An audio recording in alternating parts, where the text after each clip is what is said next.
Hello दोस्तों, कैसे हैं आप सब लोग। मैं आशा करता हूँ आप सब लोग ठीक होंगे। मैं एडवोकेट श्रीकांत पानसकर फिर से एक नए वीडियो में आप सभी का स्वागत करता हूँ। अगर आप चैनल पर नए हैं तो हमारे चैनल को सब्सक्राइब करें और बेल के आइकन को ज़रूर प्रेस करें ताकि हमारे आने वाले हर वीडियो का नोटिफिकेशन आपको मिलता रहे। तो चलिए वीडियो शुरू करते हैं।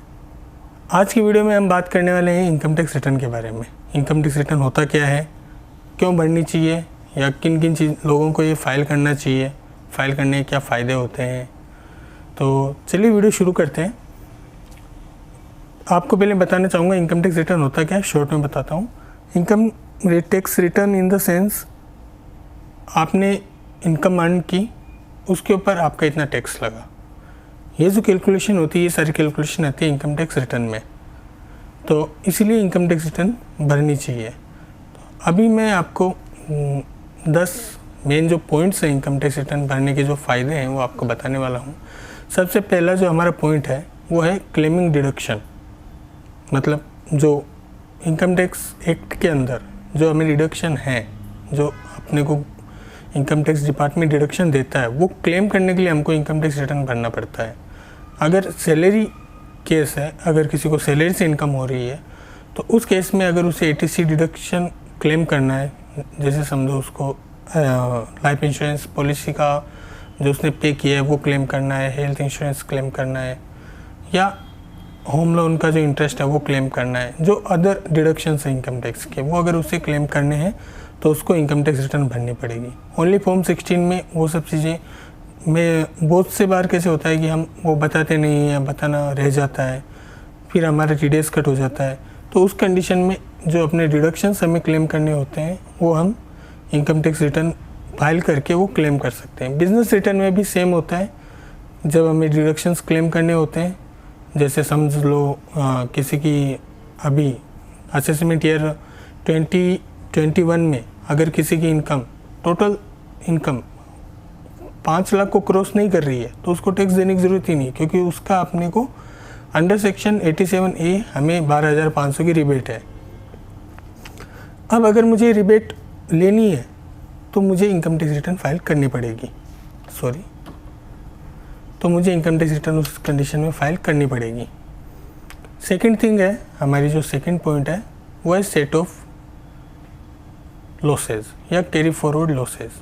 क्या होता है ये चीज़, क्या होती है? समझ लो पिछले साल में मुझे या लॉस हो गया किसी चीज़ में। वो लॉस कैसे भी हो सकता है, हाउस प्रॉपर्टी को मैंने सेल किया, या मैंने म्यूचुअल फंड में इन्वेस्ट किया, वहाँ मुझे लॉस हुआ, या मैंने शेयर मार्केट में कहीं इन्वेस्ट किया, वहाँ पे मुझे लॉस हुआ। तो ये जो लॉसेस हैं उनको मुझे अगर कैरी फॉरवर्ड करना है तो मुझे दिखाना पड़ेगा कि मुझे उस पार्टिकुलर ईयर में लॉस दिखाना पड़ेगा।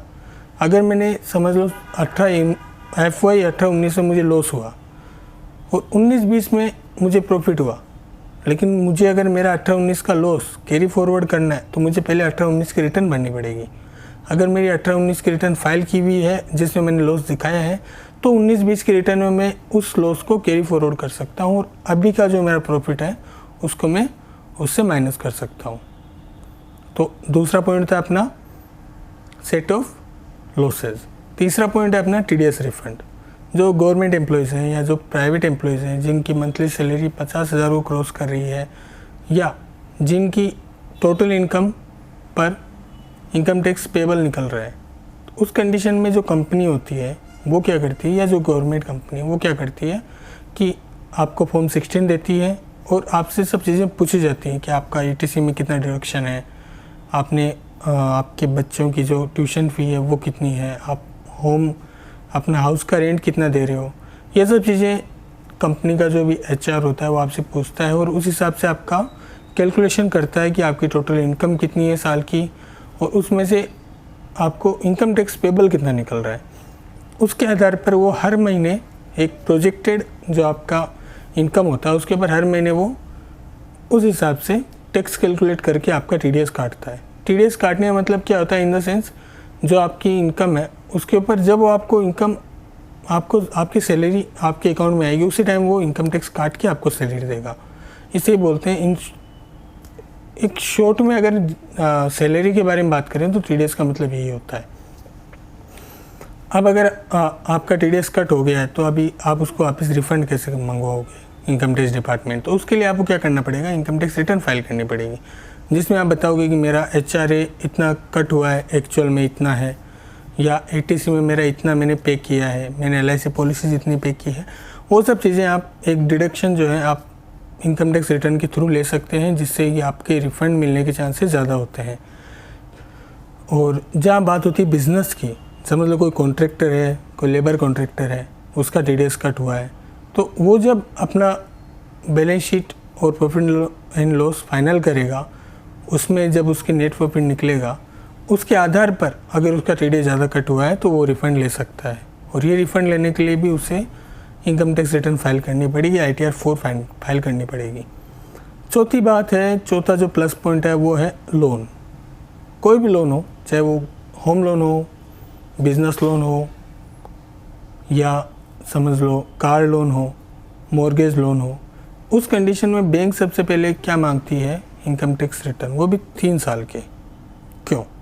इसका रीज़न ये होता है कि बैंक ये जानना चाहती है कि ये इंसान, ये जो भी बंदा है, ये पिछले 3 साल से इसका एक एवरेज कितना इनकम है मंथली। और समझ लो मैं अगर जो बैंक का जो मैनेजर है वो ये सोच रहा है कि ये आज 20 लाख का लोन मांग रहा है मेरे से, और उसका समझ लो एक EMI निकल रहा है समझ लो 18,000 का, एक अपन एग्जांपल के लिए लेते हैं, तो उस 18,000 को क्या ये मंथली इनकम इसका इतना होता है कि वो 18,000 रुपये पे कर सकता है? अगर बैंक को ये देखना है तो बैंक क्या मांगेगी आपसे, इनकम प्रूफ मांगेगी। अब इनकम प्रूफ आप कहोगे मेरे पास तो बैंक स्टेटमेंट है जहाँ मेरी सैलरी या मेरी जो बिज़नेस इनकम है वो मेरी बैंक में आती है। तो बैंक कहती है नहीं, बैंक वो एक्सेप्ट नहीं करता है। बैंक क्या कहता है कि मुझे इनकम टैक्स रिटर्न चाहिए। इसलिए इनकम टैक्स रिटर्न लोन के मामले में बहुत ज़्यादा कंपलसरी होते हैं। कोई भी लोन, कोई भी बैंक आपको बिना ITR के लोन नहीं देती है। इसलिए अगर आपको इन फ्यूचर लोन की ज़रूरत है तो आपको अभी से आपकी इनकम टैक्स रिटर्न भरनी चालू करनी चाहिए, फाइल करनी चालू करनी चाहिए। हो सकता है कि आपकी अभी इनकम, जो अपनी इनकम टैक्स स्लैब है, जो 2,50,000 का अपना कम से कम अमाउंट है, अगर उसको क्रॉस नहीं भी कर रही है, आपको इनकम टैक्स रिटर्न भरना ज़रूरी नहीं है, लेकिन फिर भी आप इनकम टैक्स रिटर्न भरवाइए, क्योंकि ये आपके लिए अच्छा है। और अगर आपके पास 3 साल की 2,50,000 वाली अमाउंट वाली भी रिटर्न है तो भी आपको पर्सनल लोन लेते टाइम या होम लोन लेते टाइम वो आपको फ़ायदे में रहेगी, वो आपके लिए प्लस पॉइंट ही रहेगा। चलिए चौथे पॉइंट, 5वें पॉइंट की तरफ चलते हैं। 5वां पॉइंट है अपना इनकम प्रूफ। इनकम प्रूफ मतलब क्या होता है कि मैं कितना महीना कितना कमा रहा हूँ। अब एक सैलरीड पर्सन है तो सैलरीड पर्सन के लिए तो उसका एक सैलरी स्लिप होता है। अब बिज़नेस वाला जो होता है, जो बिज़नेस कर रहा है, उसका तो कोई सैलरी स्लिप होता नहीं है, तो वो कैसे प्रूव करेगा कि मेरी इनकम कितनी है? तो उस कंडीशन में बात आ जाती है इनकम टैक्स रिटर्न की। अगर आपके पास इनकम टैक्स रिटर्न है तो आप दिखा सकते हो, जो भी आपको इनकम प्रूव करनी है वहाँ पे आप अपना income tax return as a proof दे सकते हो कि ये मेरी पिछले साल की रिटर्न है और मैंने पिछले साल में इतना कमाया था और ये मेरा प्रोजेक्टेड रहेगा। इस साल भी लगभग मैं इतना ही कमाने वाला हूँ, इससे थोड़ा ज़्यादा कमाने वाला हूँ। जो अपना 6 नंबर का पॉइंट है वो है एड्रेस प्रूफ। आपको पता है पैन कार्ड वहाँ का ही बनता है जहाँ पे आप रहते हो। पैन कार्ड के लिए वो सारे प्रूफ्स लगते हैं जो एक रेजिडेंशियल पर्सन के लिए लगते हैं। समझ लो कोई इंसान आउट ऑफ इंडिया कमा रहा है तो भारत में पैन कार्ड नहीं बना सकता। हाँ, अगर किसी का पैन कार्ड है वो बाहर चला गया है तो बात अलग है, लेकिन कोई भी आउट ऑफ इंडिया आके पैन कार्ड बनवा सकता है, लेकिन वो रेजिडेंशियल इंडियन नहीं होगा, मतलब वो भारतीय नहीं हो सकता। तो जो भारत के लोग हैं वही पैन कार्ड बना सकते हैं भारत का, जिसमें रेजिडेंशियल स्टेटस उसका इंडियन आएगा। तो अगर आपको अपना एड्रेस प्रूफ बताना है किसी को या प्रूफ करना है कि मैं इस जगह का रहने वाला हूँ, तो वहाँ पे पैन कार्ड कंपलसरी होता है और पैन कार्ड के साथ ही इनकम टैक्स रिटर्न भी कंपलसरी होती है। क्योंकि कई केसेस में कैसे होता है कि पैन कार्ड समझ लो राजस्थान का है, वो इंसान महाराष्ट्र में कमा रहा है या वो इंसान आउट ऑफ स्टेट कमा रहा है, तो वो जब रिटर्न भरेगा तो रिटर्न में उस चीज़ को बताएगा कि समझ लो मेरा GST नंबर ये है, मैं यहाँ से कमा रहा हूँ, मेरा एड्रेस ये है। तो आपके एड्रेस प्रूफ के लिए जो है इनकम टैक्स रिटर्न बहुत काम की चीज़ होती है। जब भी आपको ये प्रूफ करना होता है कि मेरा एड्रेस ये है, तो वहाँ पे आपको इनकम टैक्स रिटर्न काम आ सकती है। 7वां अपना पॉइंट है वीज़ा। जब भी आप वीज़ा के लिए अप्लाई करते हैं तो वो आपसे इनकम टैक्स रिटर्न मांगते हैं। वीज़ा प्रोसेसिंग के लिए इनकम टैक्स रिटर्न कंपलसरी होता है। 8वां अपना पॉइंट है हाई इंश्योरेंस पॉलिसी। मतलब अगर समझ लो आपको मान लो 50 लाख से या 50 लाख तक या 50 लाख से ऊपर का हेल्थ इंश्योरेंस लेना है, तो उस कंडीशन में जो अपनी इंश्योरेंस कंपनीज होती हैं वो आपसे इनकम टैक्स रिटर्न मांगती हैं। क्यों? क्योंकि इंश्योरेंस कंपनी ये देखना चाहती है कि जो इस 50 लाख का प्रीमियम होगा, क्या आप वो प्रीमियम दे सकते हैं। अब ये कैसे प्रूफ होगा? ये आपकी इनकम टैक्स रिटर्न से प्रूफ होगा। वो देखेंगे कि आपकी टोटल सेल कितनी है, परचेज कितनी है in the case of business, और आपका नेट प्रॉफिट कितना है, खर्चे कितने हैं आपके। ये सब एक कैलकुलेशन करके हेल्थ इंश्योरेंस वाली जो कंपनी है वो डिसाइड करती है कि आपको उतना हाई इंश्योरेंस अमाउंट या हाई इंश्योरेंस पॉलिसी आपको दी जा सकती है या नहीं दी जा सकती है। सैलरी केस में भी सेम है, अगर आपने इनकम टैक्स रिटर्न भरा है तो उनको उससे भी अंदाज़ा होता है उस चीज़ का। अपना 9वां पॉइंट है फाइलिंग गवर्नमेंट टेंडर। मतलब अगर आप किसी गवर्नमेंट टेंडर के लिए अप्लाई करना चाहते हैं, आप किसी ऐसे बिज़नेस में है, कॉन्ट्रैक्ट बिजनेस में है जहाँ पे आपको गवर्नमेंट के टेंडर फाइल करने पड़ते हैं, तो वहाँ पे आपकी इनकम टैक्स रिटर्न कंपलसरी होती है और वो इनकम टैक्स रिटर्न आपसे कभी भी मांगी जा सकती है in the case of government tender. 10वां अपना पॉइंट है आपको जो इंटरेस्ट और लेट फ़ी पेनल्टी जो लगती है, समझ लो आप किसी ऐसे बिज़नेस में हैं जहाँ पे आपकी इनकम 2,50,000 के अंदर है, आपको कोई टेंशन नहीं है। लेकिन होता ऐसा है, कई केसेस में ऐसा होता है कि आपकी इनकम ज़्यादा हो जाती है, इंक्रीज़ होती है इनकम, और आप रिटर्न नहीं भरते हैं। तो अब समझ लो आपको अभी होम लोन चाहिए और आपके पास 2 साल की रिटर्न नहीं है या 3 साल की रिटर्न नहीं है, तो आप क्या करेंगे? आप वो होम लोन के लिए अप्लाई नहीं कर सकते। लेकिन अगर आप अभी कहेंगे कि मुझे तो 18-19 की भी रिटर्न भरनी है, 19-20 की भी भरनी है, तो क्या होगा? अगर 18-19 की आप रिटर्न आज भरने जाएंगे, मतलब आज की डेट पे 22 अक्टूबर को अगर आप रिटर्न भरने जाएंगे और आपकी इनकम अगर 2,50,000 को क्रॉस करती है, तो up to 5 lakh, up to 5 lakh आपको 10,000 रुपये 1,000 रुपये पेनल्टी है, और अगर 5 लाख से क्रॉस करते हैं तो आपको 10,000 रुपये पेनल्टी है। ये लेट फ़ी चार्जेस हैं। उसके अलावा 1% पर मंथ आपका जो टैक्सेबल अमाउंट है उसके ऊपर आपको इंटरेस्ट भी देना पड़ेगा। ये सब बच सकता है अगर आप इनकम टैक्स रिटर्न फाइल करवाते हैं तो इसी तरह 10 पॉइंट ख़त्म हुए। तो इन शॉर्ट इस पूरे वीडियो का एक ही मीनिंग है, इस बताने का रीज़न इतना ही है कि आप इनकम टैक्स रिटर्न फाइल करवाएं। इनकम टैक्स रिटर्न बहुत ही कम दरों में भी, कम मतलब चार्जेस में भी अवेलेबल है।